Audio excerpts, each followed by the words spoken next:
Well, one thing I can say with some level of certainty is that giving for churches has radically shifted in just the last 10 years.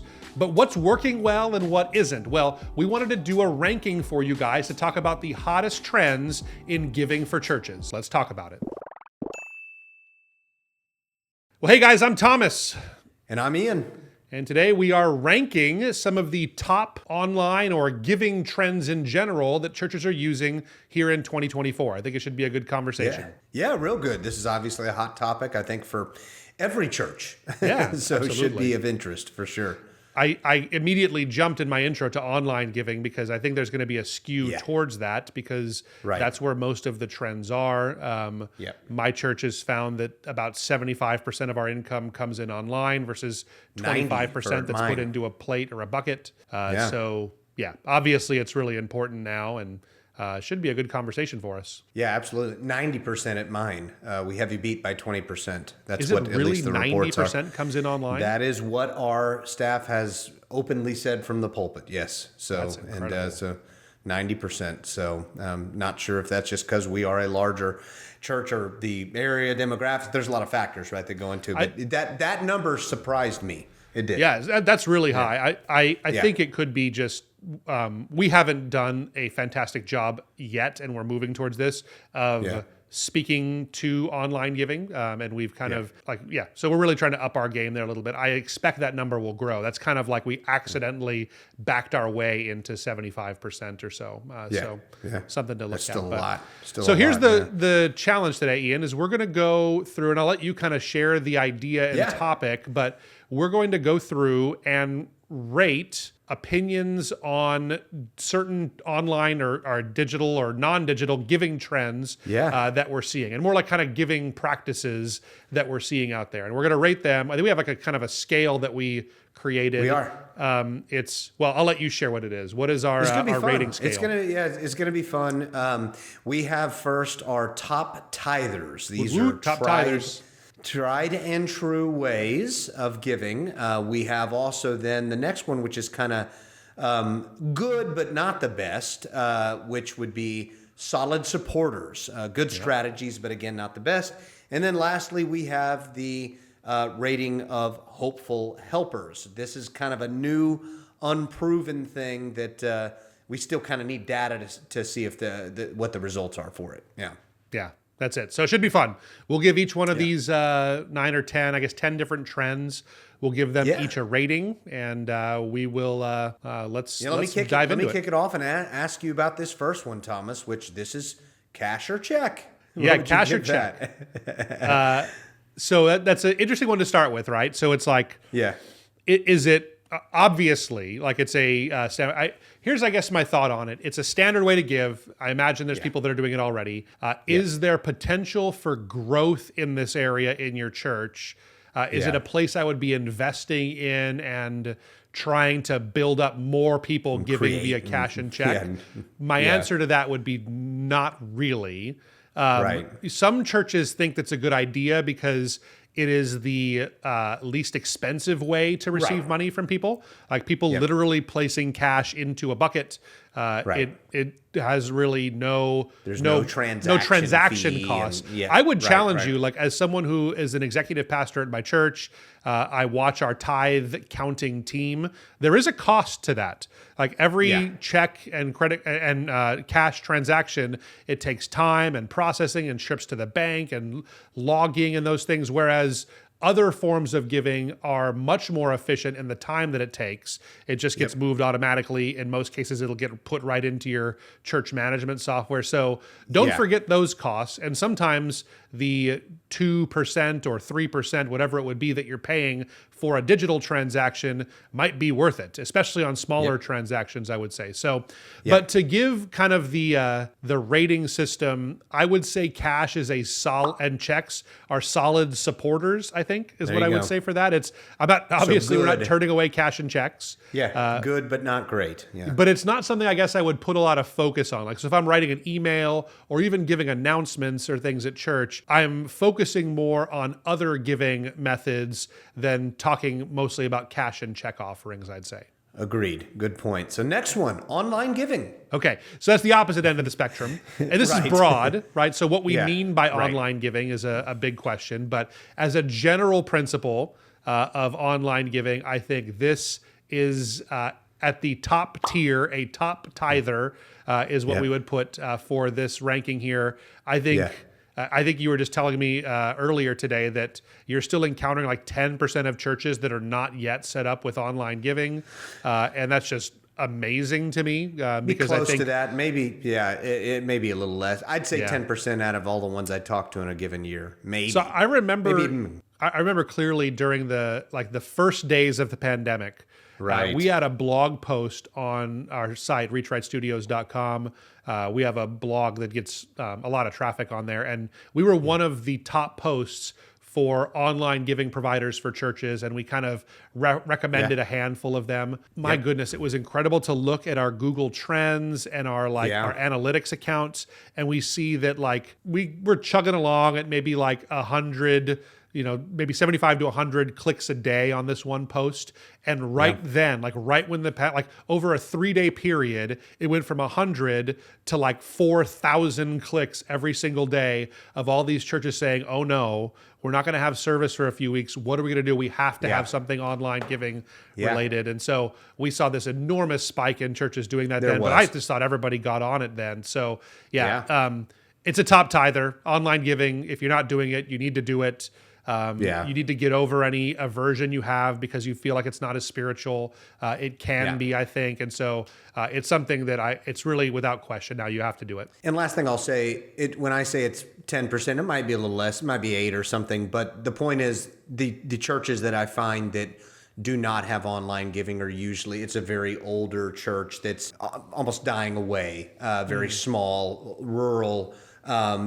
Those usually fit that guy. Now, there's an anomaly. Sometimes I'll get a 300 member church that's doing a lot of outreach that just doesn't do it, but that's rare. So, well, good. This next one, cryptocurrency, big topic. I know one topic you've been fond of lately here. So. Yeah, absolutely. Now, I'm cautious because whenever we talk about crypto, we released a video a couple of weeks ago about my church's kind of dabbling into that, and it did very poorly. Because I think the algorithms stack against you when you talk about cryptocurrency. There's so many scams out there with everything. So I will do my best to not lead you astray or scam you with any of this information here. Cryptocurrency, I think, is an interesting opportunity. We just received our first crypto gift at our church. It was a larger gift. Here's the thing about it is that when people are giving something like this, an asset like cryptocurrency, because it's gone up so much in the last few years, there's a lot of people, if you bought Bitcoin 5 years ago, you probably bought it at around $3,000 per coin. And today, at this recording, it's $75,000 per coin. Yeah. So if let's even say just for round numbers, you bought it at 5 and it's worth 75 now. If you were to sell that and then take the proceeds, the cash from that, and give it to the church, you would have to pay capital gains taxes on all of that profit there. So if you had 1 Bitcoin, you would be paying capital gains tax on $70,000. And for most of us, it's going to be most of it's a 15% long-term capital gains rate is what you'll pay on that. So to give that to the church, you would have to pay a 15% fee to the government, and then you could give those funds to the church and get your tax deduction because it's a charitable donation. Alternatively, the idea that we had is if someone just gave the cryptocurrency directly to our church, whether it's Bitcoin or Solana or something else like that, then they wouldn't have to pay capital gains, and the church could then liquidate it, and because the church is tax exempt, pay no capital gains on that, and the person still gets the fair market value of the cryptocurrency as a donation that they save a ton of money on. So long story short, people save between 15 to 20% on their appreciation they have on these things. And for someone that has been in crypto for a long time, that could be a lot of money that someone saves with it. So total no-brainer for us. We sign on with a company that helps us do it. We can process lots of different kinds of cryptocurrencies that are out there. And we got our first donation. It was really cool to see that come in. It was given, liquidated. So basically our church decided we're not going to hold on to Bitcoin or something else when someone gives it to us. We sell it immediately and then turn it into cash. It was in our account in a couple of minutes. So it's like a super fast transaction, really cool stuff that happens. So for me, I say all these positive things. I'm not totally convinced yet that it's going to have the volume of people. Although all the stats seem to show that more people than we think are using cryptocurrency. Yeah. Like we had a stat from the episode we did. It was about 40% of people own some kind of currency in the US. Cryptocurrency. So, but I'm still not convinced. It's still in its infancy. So I'm still going to put a solid supporter ranking on this one. Okay. Because I just don't think that everybody, I think I would, put like something that everybody is going to use a little bit higher than that. But yeah, solid supporter for sure. Okay, good. No, and that's good. That's a very strong case for it that you just gave there too, Thomas. So this next one's definitely been popular for a little while, I would say. Text to give. Text to give. Okay. So I passionately fought for this back in 2014 or so to really get this at our church, to get text to give. And I thought it was really important at the time. I think it was kind of the newest giving technology. You saw a lot of people doing it for fundraising for disaster relief types of things. In reality, though, I found that most text to give systems are actually just a way that you text and then you get set up with a system and do a normal online gift on your phone that way. Phone giving has gotten so efficient that in a way, I think that text giving, its day has kind of come and gone already. Like the idea of typing in a specific number, whether it's a 10-digit number or a 5-digit, you pay extra for that. Typing in that number, sending in a text to them. The first time you set it up, you have to go through a couple of other steps. In reality, I think it's just easier for people to do a normal gift through their phones on an online giving system, if it's a good system that's actually managed well and it doesn't have a lot of extra fluff in there. So a few years ago, I might have called it a top tither or a solid supporter. I think text giving now has come down to a place where I'd say it's maybe the top of the hopeful helpers category, the lowest category.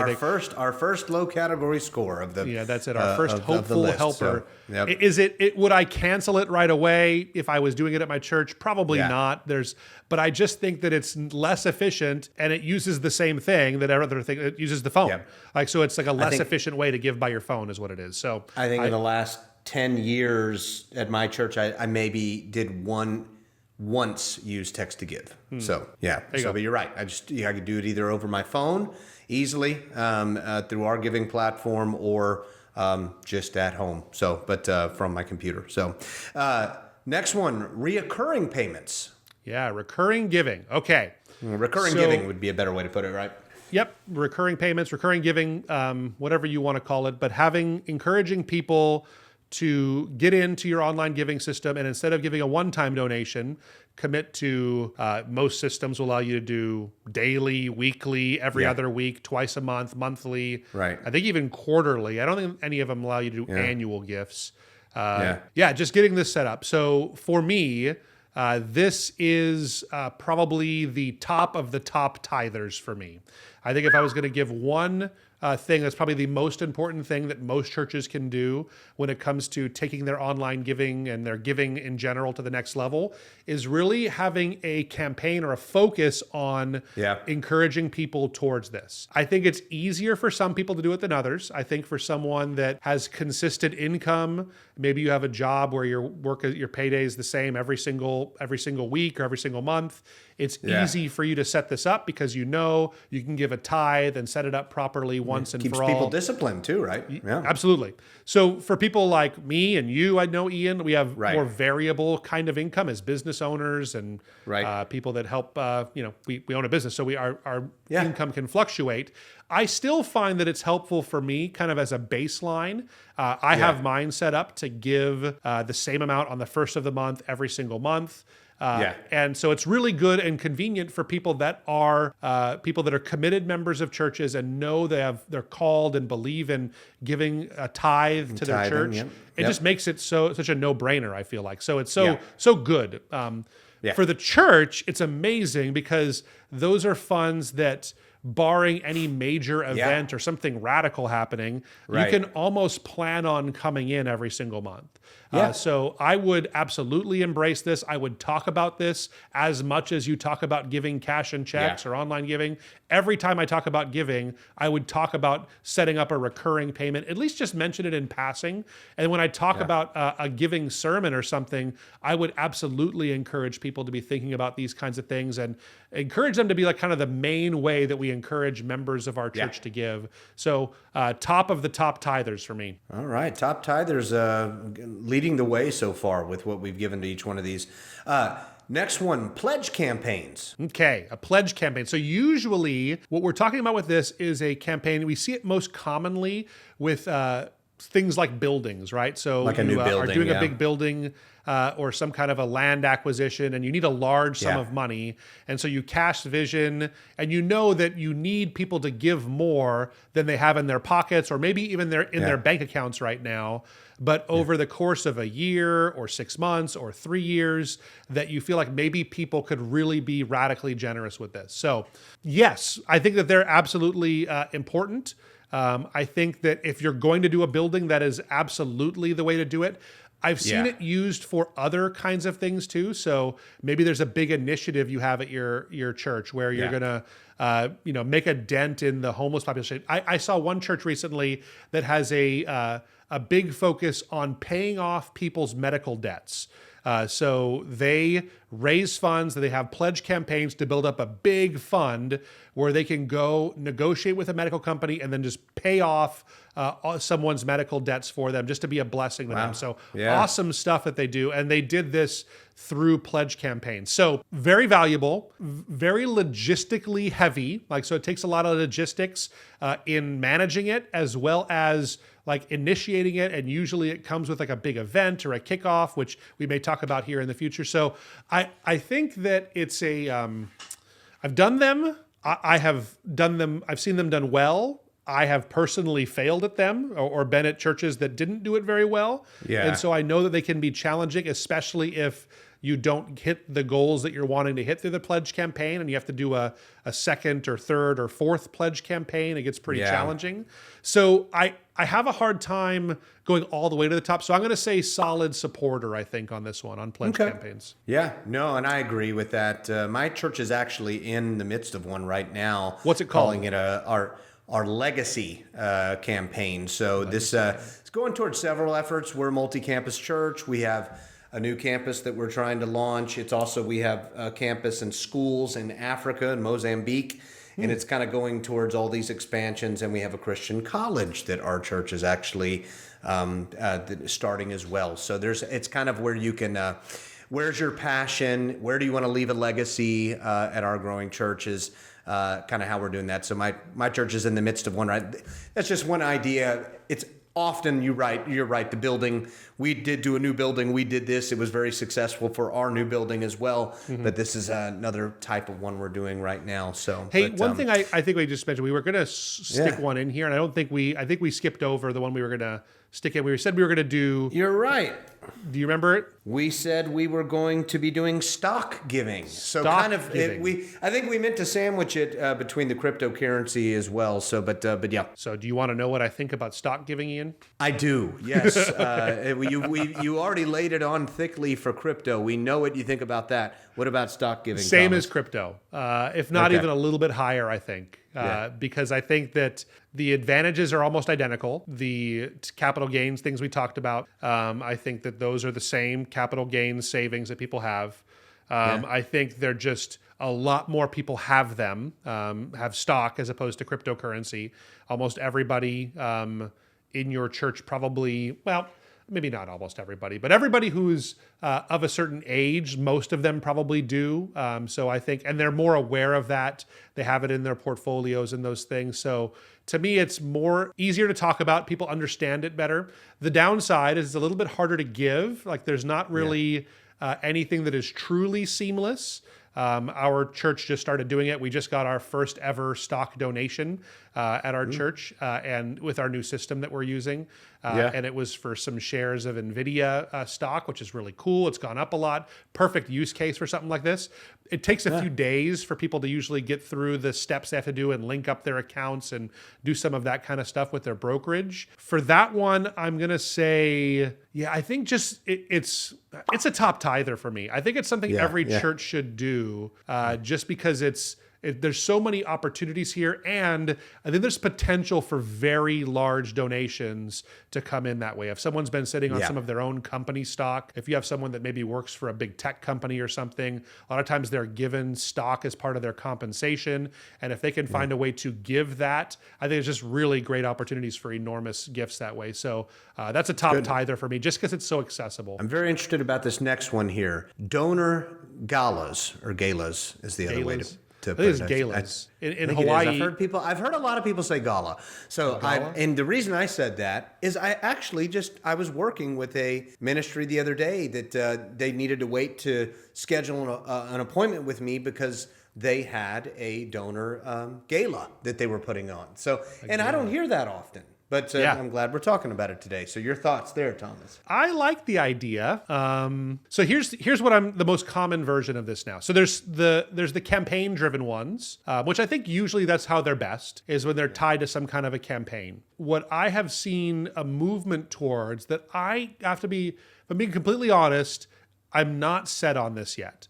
So the idea is that you would have a really big gala, an event that is probably really a nice type of thing. People get dressed up nice. The food is really nice. You may pay a lot of money to cater it, and you may be doing it at an outside place, not at your church facility. Here's the part where it rubs me. I have some questions.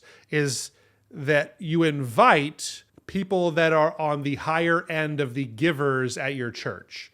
So it would be maybe use a threshold. Maybe it's the top 10% of givers in your church. If you're a church of 200 people, or maybe that would be too small for that size church. You would maybe if you're a church of 500, you'd invite the 50 biggest givers in your church to come to something like this. I have some biblical conviction on that I'm having a hard time getting over. Just where that sits with me. I totally see the advantage. I know that's exactly how non-faith-based or non-church nonprofits would do it. If I was running a crisis pregnancy center or something like that, no brainer, I would totally do something like this. But I'm just nervous about that, how I justify saying that these 20% of people that have given the most are welcome. And then maybe these others, it's not really for you. Now, I think that if you are someone that is not a big giver, you might not be interested in something like this, because people should know what it's about, that we're going to ask you for money as a result of this for whatever our campaign is. But that's one of the mixed feelings I have about this. I've never personally hosted or done one. I know that the church I pastor at has done them in the past. We're playing with some of these ideas. I'm going to rate it a solid supporter, kind of in the middle right now. But I want to know in the comments if anybody out there does them and what your feelings are about them. Is it okay? Do you feel like you shouldn't do them? Have you had a lot of success? How do you get over maybe some of those feelings and convictions? Let me know down in the comments. What do you think, Ian? I agree with you, Thomas. I think it's tough to. I haven't heard of these, but I do agree. If it can get a little sticky when inviting the top givers and all of that. I thought you went to one at your church before. Weren't you invited to? I don't know. That came to mind when you were saying that, so maybe why you asked me. But it wasn't. I don't know the criteria they used. I don't know if it was just regular givers, if it was people that they knew were tithing, or but it was definitely. It was almost certainly some threshold. I don't know what it is. Yes, it could be the top 90%. I don't know, but indeed it was, and it didn't come off. They were very tactful. When this happened, but it didn't come off the wrong way. But to me personally, however, I'll put it to you this way: I wouldn't want to be making the decision in that call as a pastor or ministry leader. So to have one, but that's it. So we'll get this next one. I don't even know if I'm saying this right, Thomas. DAF Giving, DAF Giving. Yep, you got it. So let me try and give you a rundown of what this is. So a DAF is a donor advised fund. So what that is it's something that you can set up as an individual in your own brokerage account that basically it's like your own, it functions almost like its own little nonprofit that you can give your money to and put it into a special kind of a brokerage account and get your tax write-offs and everything for it. And then you could let that grow and then give it to organizations or churches or those things as you see fit. So it's basically setting up your own little endowment, I guess, a small endowment you could use for giving to philanthropic causes. So churches are a great source that you could give that. And so the idea is that if you want to, if you have someone in your church that has a DAF set up, you want to make it easy for them to be one of the organizations they select to give from that DAF to. Like, so that's the idea behind it. Here's what I found. We are doing this at our church. We've never received one, but it's only been a few months. I imagine that 95% of the population, at least Ian, is in the exact same camp as you. They don't know what that is. Let me know. Did you guys know before this what a DAF was? Let me know on that in the comments too. We'd like to know.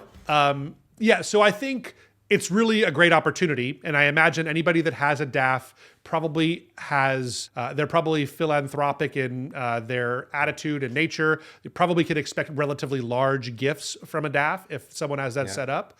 But because it's such a small portion of the population that has one, I don't know. Like, I think it's one of those things hopeful hopeful helper. What do you think? Yeah, would you? I was going to go solid supporter. I know we do a lot in the middle. I'd say because of the lack of knowledge, I would go there. The lack of, but that's the thing is that very few are aware of it. Those that are, I think they probably give more than the vast majority of people in your church. So I'd probably bump it up to the bottom, I guess, of the solid supporters, but right in that range there, yeah. They're on the bottom of the pile of solid supporters. So, okay, good. So this next one we know about, church app giving. I am generally done with it. I don't really think that it's... So my philosophy is churches shouldn't really have apps because we've done whole episodes on why your church doesn't need an app unless you are a very, very large church. You just don't have the volume of people. And this is something that really your website, if it's mobily designed right for mobile devices, it should function just fine. And really the app giving experience is really the same thing as what should be on your website. So I think save yourself the hassle of building an app, getting people to download all those things. Just have a good website. I think you'll be better off. So I put that into the hopeful helpers category. Good. I agree. Nothing much to add there. Email donation campaigns, last but not least. Yeah. Okay. So this is the idea that you use your church email list to be inviting people to give. I think it's great around seasons like the Giving Tuesday that's coming up here soon for us. That Tuesday right after Thanksgiving there. So great opportunity for that. Around other campaigns, I think you should absolutely, really to me, it's more of a reinforcer for all these other things. I think you should be regularly sending emails, letting people know, hey, set up recurring giving. Do you have cryptocurrency? Hey, you can give that to our church. Do you have stock that's appreciated? Yeah. There's a huge tax benefit if you give it to our church that way. So you can have some of those conversations, but in my mind, it's more of a support tool to other campaigns and other pushes that you're doing. And it should be part of every online giving strategy. So solid supporter is where I put that one. Yeah, that makes sense. So, well, that was a lot of good content there, hopefully for folks. And again, DAF Giving was new to me as well. So yeah, awesome. If you guys disagree, let me know. Like, I'd love to hear your thoughts on things. If you've seen a ton of success with text giving or apps, or you haven't seen any success with recurring giving or getting people on there, let us know down in the comments. Hit the subscribe button. Thanks, guys, for being a part of the Reach Right family, and we'll catch you next week. See you.